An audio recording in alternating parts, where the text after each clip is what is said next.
Hi, folks. How is everyone? This week we're doing a Reddit question episode. I asked on Reddit if anyone had any questions to ask, and these were the ones that they came back with. I'll be reading them off my phone, so if I'm looking down, that's the reason why. The first one is, how should I get into screenwriting? I've been building up an interest in screenwriting. Yet I feel I'm doing it incorrectly and not feeling abbreviations correctly. Also writing in Google Docs software. What software should I use? How do you get into screenwriting is something completely different to the software you use and everything else. You should get into screenwriting because it's the form you feel you have to do. You've seen me on this channel before say to people when they say, "Oh, should I continue screenwriting?" and I always say no. Because if you could think of doing something else with your life, you should do it. Life is too short not to get joy, or as much joy as you can, out of every single thing. You may struggle at screenwriting at this moment. You may find it hard to do what you want to do, but you're still getting that joy. There is a struggle. As you can see, I've got like my guitar collection back there. I'm not professional, played in a few little bands and things when I was young, but I still love it. I get the joy out of playing it. I'll be trying to learn an arpeggio run or something, and it's doing my head in. It's not coming together. I still can't play certain voicings of certain chords. Completely crap at jazz, but I get joy out of the struggle of playing guitar. So how do you get into screenwriting? Read great screenplays. Don't, even though I have a book, don't involve yourself in, I've got several books. Don't involve yourself in books. Don't get out a template and go, okay, I've got to do this, I've got to do this, I've got to do this. Read great screenplays. Surround yourself with the art form. Then you'll begin to see things. Imagine you've done some drawing, you've done a little bit of painting, you're pretty good. You go to a museum. I've just come back from Mona down in Tasmania, and the art there is, yeah, it's nice. Some of the modern stuff, the wall full of vaginas, maybe not. But then you begin to see different things in art as your understanding of art changes, as your understanding of writing evolves, as you begin to understand that a certain sentence structured a different way makes a complete difference. And also, whatever language you're writing in, whether it be Tagalog or English or German, study it to nearly a classical level, because that may be overkill. But everyone has the ability or enough of their native language to write an email, to write a card, put a text together, string a sentence together, write a letter to their grandma. But when you're writing a screenplay, you've got to have super duper writing ability. You've got to be able to structure sentences and cut words down and know where the subject should be and whether that's a good verb to use or a bad verb to use. I've used the same sort of sentence 3 times. How do I change those? How do I make those few sentences not a great paragraph? Every single word is like every single blow of a hammer for someone chiseling a great statue. Every hit is important. Every word is important. Understanding the language is what you're going to do. And I just heard an interesting fact that apparently Guillermo del Toro says he's got 15 scripts that he thinks is great that he can't get funding for, and he's an Academy Award-winning writer-director. If he can't do it, well, I think you've got to be at the top of your game to be able to get funding for your work if an Academy Award-winning writer-director is struggling for it. Answer the first question, I hope. The second question. How do I make a scene longer? And this also goes to, how do I make my screenplay longer? The way you make it longer is to find more story. No doubt that person was hoping for an answer like, oh, bring your margins in, and that'll repaginate. And it doesn't matter how many pages it is. Imagine you write a screenplay on a scroll. It's 1 page. It's 19 feet long, but technically 1 page. In America, they use letter. Over here, we use A4. Slightly different pagination on each of those page formats. So it's not your page count, like I'm coming in at 80, which is what this person said, I'm coming in at 80 pages. I really want to get it to the 110, 120. How do I do that?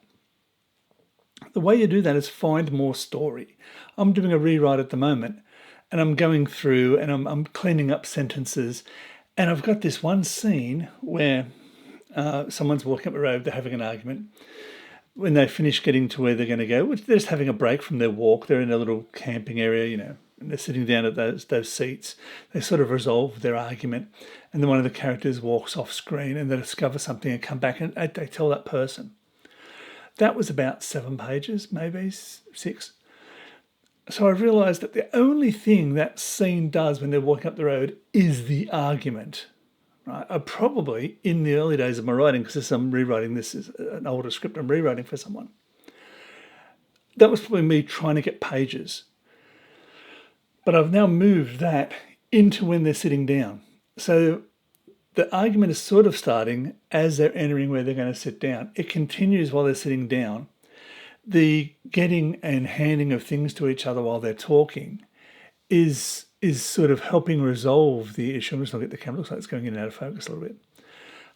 It's resolving the thing. And then the final person knows they're not really going to be able to win the conversation. So they get up and walk off. And then they discover something and come back.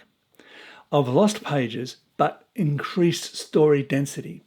So you don't want to add pages, you want to add story. The way you can do that is go look at all your characters. If you've read the book, you can do a field force analysis. Put down the things that the person wants to achieve, each of the characters, what they want to achieve. And then put down their oppositionals, the things that are against them. And you'll find a little bit more nuance there you can put in. The important thing about a movie is that a character shouldn't look like they've sprung to life and then disappeared. They should look like they've existed before the movie started and after the movie ends.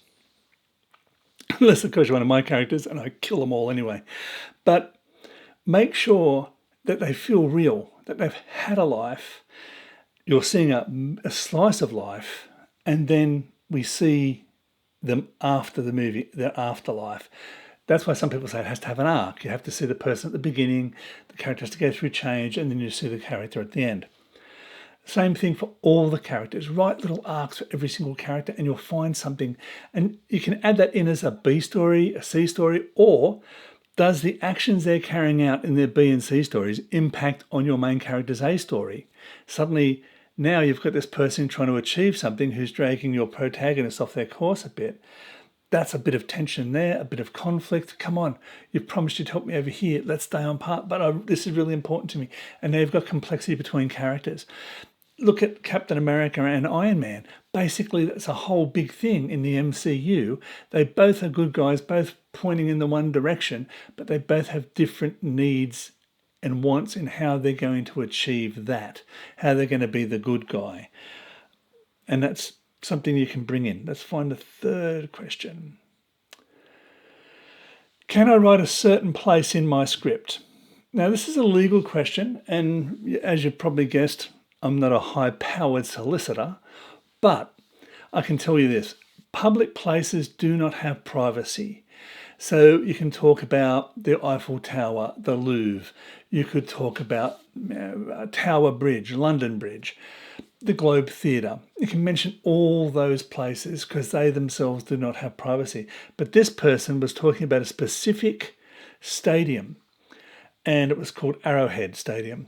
Now, if Arrowhead is a brand name, you might not be allowed to use the brand name without having permission of the brand.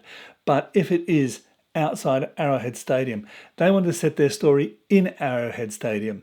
Still, set your story in Arrowhead Stadium. Not a problem. You'll be asked to rewrite it if they can't get permission to use Arrowhead Stadium. Originally, when I wrote The Hostage, it was set up, all written for a specific disused hotel, bar, tavern, whatever you want to call it, in South Boston. That didn't go ahead. So I had this thing specifically written for where the bar was and the trapdoor in the floor and where the men's toilets were over there. It was all written.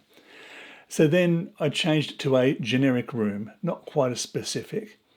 Then it went across to New Jersey and it got rewritten for a workshop that had a chain went back and forth on the roof. That become an element we could use in action. That sort of disappeared, that location, unfortunately, due to COVID, went across to a farm in Pennsylvania, and then the production fell apart altogether, which was a sad thing. Still trying to get it set up somewhere else, but it'll be rewritten again and again and again. Now, down in Melbourne, Victoria, where my son lives, there is a big football stadium, and it's sponsored by Marvel. So it's Marvel Stadium. You wouldn't really refer to it as Marvel Stadium because Marvel is a brand name, but you could refer to it as the Melbourne Cricket Ground or the Melbourne Football Stadium or something like that, the generic name for the thing. So if it's a brand name, you wouldn't possibly use Marvel Stadium, but you might use the Football Stadium in, I think it's in Yarra, Victoria. So brand names, no. Locations, yes. Louvre, London Bridge, this place, the UN building in New York. A building, a location does not have privacy within itself, and it's in a public place, so referencing something in public, you don't have a problem with, you're fine. Those are the 3 questions. If you'd be so kind, thank you for doing that. If you're enjoying the stuff, please just comment, follow, subscribe, thumbs up, all that sort of stuff. And until next time, guys, keep writing. Bye.